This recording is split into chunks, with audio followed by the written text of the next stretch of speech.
What if I told you that it's possible to earn 42 free hotel night stays by opening just one credit card? Would you believe me? Because in today's video, I am showing you exactly how you can do it as I unbox, review, and go over the Chase Sapphire Reserve benefits. By the end of this video, you will know all about the best benefits, whether or not it's worth it for you, why I decided to open the card, and how you can use these points to earn valuable free travel. And this is coming from someone who's on track to earn well over 1 million points and miles this year alone without spending any more money than I usually do on a day-to-day basis. So let's get to it. I just recently decided to open the Chase Sapphire Reserve card and it just came in and it looks so fancy in this nice high annual fee credit card box. Honestly, if I'm paying this much in an annual fee, it better come in a fancy box. And I decided that it would be fun to unbox it with you all as I go over why I chose to open the card now, as well as the benefits and whether or not it's worth it and why I think it's worth it for the first year at least. So it came in the mail just like this. Open it up and there's a little card that says your key to more and congratulations, you're right where you belong. This card is your key to unlocking the extraordinary. We make it bolder and better to enhance every aspect of your journey. You create your best life. We help you make the most of it. Welcome to the Chase Sapphire Reserve. Then of course, there's the card. There's a little tab to pull to get the card out. And it says your card is ready to use right away. And then of course, behind that little piece of paper is the actual new card. Then underneath the card slot in the box, there is the welcome packet with some explanations of the benefits, I assume. There's a QR code you can scan to, I presume, learn about the benefits of the card and APR information, all of that normal information that you get when you open a new credit card. Your key to more again, and it has a fold out of some of the benefits that you get immediately when you use the card, which we'll go over now. So first of all, why did I choose to open the Chase Sapphire Reserve now? Literally opened it this week, got approved instantly, and decided to bite the bullet and pay the high annual fee of $795. Why now? Why, as a budget traveler, would I find it worth it to open this card? Well, simply put, right now there's an elevated welcome offer of 150,000 Chase Ultimate Rewards points. And to put that number into perspective, in theory, you could cash that welcome offer out in $1,500 of statement credits. But because you are watching this video and are subscribed to my channel, you know that you can get even more value out of that 150,000 Chase Ultimate Rewards points in travel. The standard offer on this card is 125,000 Chase Ultimate Rewards points, which is still a lot of Chase points. That standard offer alone is great. I still think the card is worth it for that standard welcome offer. So if you're watching this video after that elevated welcome offer is over, it is limited time. Don't worry, 125,000 is still a great amount of Chase points. But that is why I chose to open it now. If you've watched my other points and miles videos, you know that I love leveraging welcome offers in particular, especially elevated welcome offers to earn a large sum of points and miles in a short amount of time and without spending more money than I usually do. Instead of spending money on travel, which I would do every year anyway, I reallocate that travel budget money towards annual fees for cards that earn me a lot more free travel than that cash would, and a lot more travel benefits. So this card was no exception. That elevated welcome offer, as soon as I saw it come out, I knew that I was going to apply for that card, hopefully get approved, which I was, to then earn that 150,000 massive all-time high welcome offer on the Chase Sapphire Reserve card. The welcome offer alone is worth that annual fee. Like I said, yes, it's a high annual fee card, and if you do not have $795 of spending money to burn today, then I do not recommend that you get this card. You want to make sure that you have that money in cash to spend on the annual fee, and you do not want to be going into debt with this card. I have a whole video about all of the important rules that you need to follow when considering travel credit cards and points and miles. So I will put that up here for you to watch if you want to know those rules. I also have a free printable cheat sheet with the rules that I'll link in the description. But basically, if you have that annual fee in cash to spend for fun today, then that welcome offer is worth opening this card for at least the first year. If you decide that you don't want to continue paying that annual fee, which I might not, I haven't decided yet, and I have a year to decide, right? Once next year's annual fee hits, you can close that card and not have to pay that annual fee again. So that's my welcome offer strategy summed up. The welcome offer is definitely worth that high annual fee for the first year, benefits aside, and you're not committed or obligated to keep that card open more than the first year if you don't want to. You can earn the standard and elevated welcome offer by spending $6,000 on the card in the first 3 months of opening the account. So what I do and what I recommend is to put all of your everyday living expenses on that card for the first 3 months.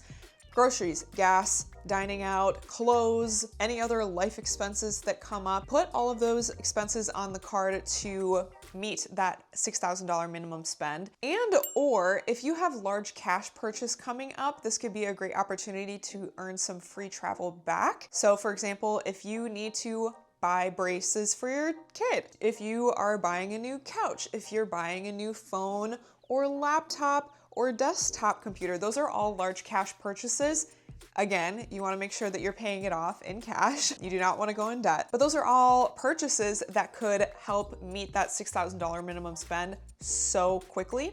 Another example, you can get really creative to meet the minimum spend. For me and my husband, we don't typically spend $2,000 a month on groceries, gas, living expenses. We're pretty particular about our budget, and splitting that $6,000 minimum spend between 3 months would average about $2,000 per month. But even though that's a little bit more than what we would typically spend, we've gotten creative and have almost put, let's see, we've had the card for like 10 days maybe, and we've already put $2,000 on the card because we've gotten creative. And because my husband put a lot of his company expenses, his work expenses that his company will reimburse him for, on his personal card.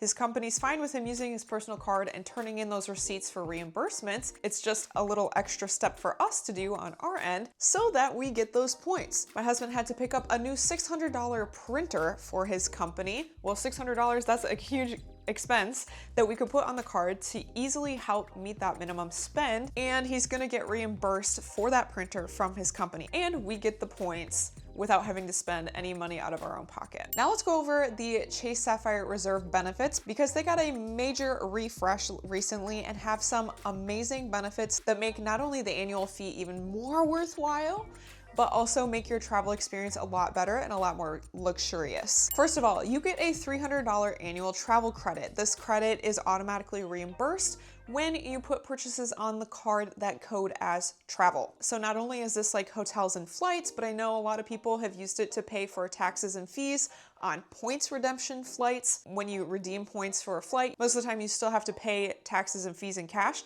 Well, that will code as travel if you put it on the Chase Sapphire Reserve, and the Chase Sapphire Reserve will then reimburse you for that charge. You also get $500 of annual credits reimbursed on the Edit Hotels by Chase. Chase Travel has a variety of luxury hotels that you can book and get $500 back annually.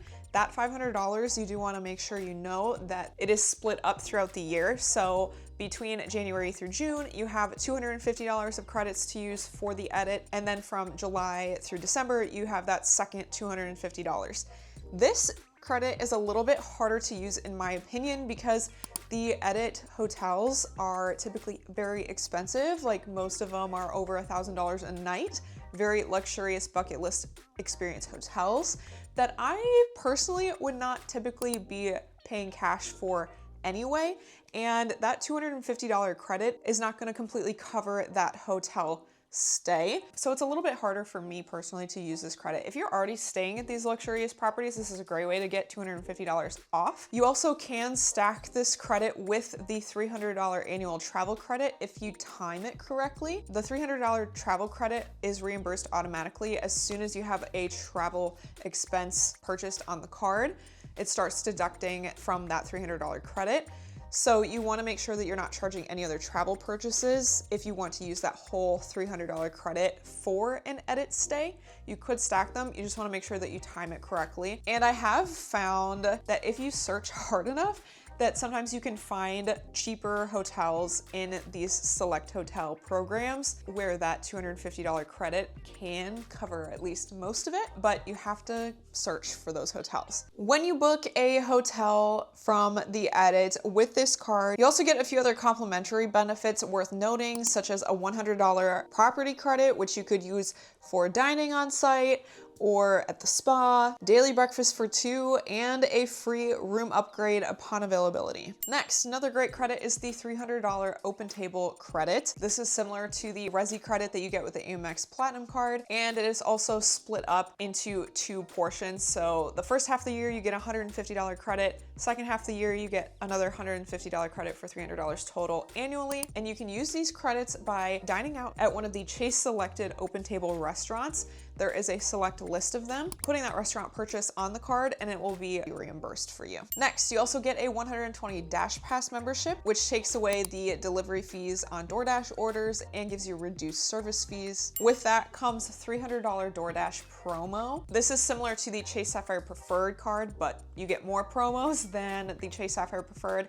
I talk all about this in my last points and miles video that I will link up here with all of the cards that I use on a daily basis for max points. One of those was the Chase Sapphire Preferred before I opened this card. And basically these promos are split up per month. So with the Chase Sapphire Reserve DoorDash promo, it's $300 total in the year, but that's split up to $25 each month. 5 of those dollars can go towards dining purchases, and 2 $10 promos can go towards non-restaurant purchases, so groceries, convenience stores, and any other retailers that are on DoorDash. I used to love this credit. This was one of my favorite perks of the Chase Sapphire Preferred card. Sadly, since I posted that last video, now DoorDash has created a $20 spending minimum for some of these retailers and grocery stores, convenience stores, non-restaurant stores where I used to use that promo. And now that I have to spend $20 in order to get $10 off, it's not just like $10 of free treats and free stuff, right? Like I have to spend $20, which is a bummer. I really loved my free $10 treats every month before they made that spending minimum. Now my strategy will probably just be to use those promos on grocery orders, because every grocery order that I have pretty much is gonna be over $20, and I might as well get $10 off those purchases. So I'll probably do that moving forward. But I wanted to bring that up because that is a nice benefit of the Chase Sapphire Reserve card. Next, I am really excited for this next credit, and that is a $300 StubHub credit split up into 2 chunks throughout the year. First half of the year, $150. Second half of the year, $150. You can use these for concerts and sporting events on StubHub. I am already scheming up some concerts. There's a Pitbull concert in my area coming up. There's an Alex Warren concert coming up in my area. And for me and my husband to go, be like $150 for, you know, a back row seat. And hey, a free concert is a free concert, and I'm so excited about these credits. You also get a complimentary Apple TV and Apple Music subscription. You just want to make sure that you put the subscription on the Chase Sapphire Reserve card. We currently use Spotify, and I personally prefer Spotify over Apple Music, but for the next year at least, we're probably going to switch over to Apple Music just so that we can get it for free, not have to pay $20 a month for Spotify, and get use of this benefit. A couple other really quick benefits that I don't know if I'll personally get use out of, but are nice to have. You get $120 of Lyft credits, which are split up to $10 per month. Also a $120 Peloton credit, which is also split up to $10 per month. However, another one of the Chase Sapphire Reserve benefits that I am very, very excited about is the lounge access. The airport lounge access that you get with this card is phenomenal. First of all, you get access to all of the Chase Sapphire lounges for you and up to 2 guests. There are currently Chase Sapphire lounges in Boston, Las Vegas, JFK, LaGuardia, Philadelphia, Phoenix, San Diego, and then Dallas and LAX are opening in 2026. You can also get access to the Etihad Lounge in Washington Dulles Airport, as well as access to Air Canada lounges with 1 guest if you're flying on any Star Alliance carrier that day. And you get a priority pass membership with this card, which gives you access to over 1,300 Priority Pass lounges worldwide, and you can bring up to 2 guests into those lounges as well for free. So obviously this is a fantastic benefit of the Chase Sapphire Reserve, and I am very excited to use that, especially because I lost airport lounge access with my husband's Capital One Venture X card. He used to get free guests, now he does not.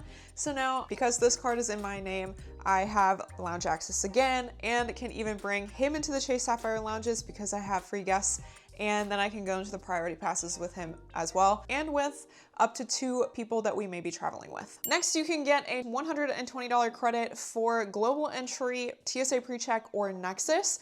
If you travel internationally or are planning to travel internationally, I definitely recommend getting global entry because this will include TSA PreCheck, so you can get both with this 1 credit. The Chase Sapphire Reserve also has some incredible insurance coverage, trip insurance coverage, if you use this card to book your entire trip. That is important to know. You do have to book the whole trip to get full coverage, but this coverage includes primary auto rental coverage, which is great, trip cancellation and interruption insurance, trip delay reimbursement, travel and emergency assistance, lost luggage reimbursement, baggage delay insurance, emergency evacuation and transportation, roadside assistance, and emergency medical and dental insurance. So clearly some fantastic travel insurance with this card. Again, if you use this card to book your whole trip. Now for the big question, is the Chase Sapphire Reserve worth it? Is the Chase Sapphire Reserve annual fee worth it? And my answer is definitely yes, at least for the first year. If you are unsure after that, you do not have to keep it open. But all of these incredible benefits and credits aside, the welcome offer, whether the standard or the elevated, especially the elevated, welcome offer is worth that annual fee in and of itself for the first year. Chase has some incredible, valuable transfer partners where you can use these Chase points. My favorite transfer partners of Chase's are definitely Hyatt and probably also United, but this is how I get so many hotel stays for literally free, is by transferring my Chase points to Hyatt. That's how I plan to use the welcome offer on the Reserve. I have a whole video about some of the amazing properties that you can book for literally free, $0, no resort fees. I have a whole other video with a few good examples that I can link for you to watch next. But Hyatt hotel stays are incredible compared to Marriott, Hilton, IHG because they cost so many less points. You can get so much more value out of your points with Hyatt as of right now. Hyatt hotel redemptions start at just 3,500 points per night. So if you do the math, if you divide 150,000 Chase points by 3,500 points, you can get 42 free hotel nights in theory. Of course, this is just for your basic hotel stay. Hyatt also has some amazing luxury properties that cost a few more points. Right now, for example, I'm looking at the Park Hyatt Zurich, and when I checked last, I believe it was 40,000 points per night. But that is still an incredible value and low amount of points for such a nice property. So this is how I plan to use that welcome offer that I'm earning with this card right now, how I recommend using it most of the time, and how you can get the most out of that high annual fee, especially in the first year. I'll go over the points and multipliers on this card really quickly. I personally don't pay attention too much to the multipliers because I'm constantly opening new cards to earn welcome offers. So I'm always trying to hit a minimum spend. So I don't really pay attention quite as much to multipliers when it comes to deciding whether or not I think a card is worth it. But if you are looking for one card and wondering if this is the one card for you, I'll go over the multipliers really quickly. You can get 8 points on all purchases through Chase Travel, 4 points on flights booked with the card, 3 points on dining worldwide, and 1 point per dollar spent on every other purchase. So there you have it. There's my full review of the Chase Sapphire Reserve. Now you know the best benefits, how I'm planning on using these points, and whether or not that high annual fee is worth it for you. I hope this video was helpful. Be sure to subscribe to my channel for more easy points and miles tips like these. I do have an entire ebook with my best budget travel tips, including a very beginner-friendly introduction to points and miles. So I will link that ebook in the description for you to check out. Other than that, I will see you in the next video. So for now, ciao.